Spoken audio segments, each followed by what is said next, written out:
All right. Influence time!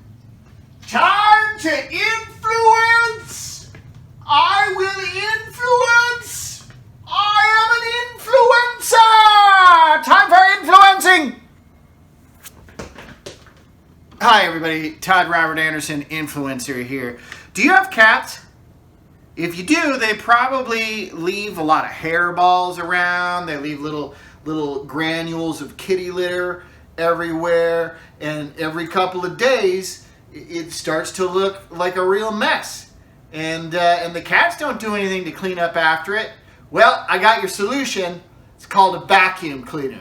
What's great about the vacuum cleaner is not only does it suck up all the garbage the cats leave around, but the cats themselves are terrified of this thing.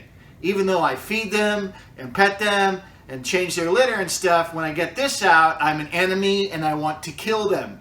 And it's great. So not only do you clean up, but you get like a little passive-aggressive revenge against your dumbass cats. All right.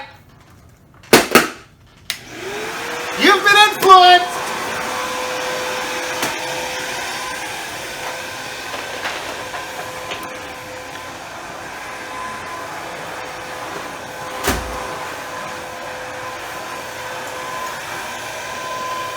Cut it off! This has been a Blursh production.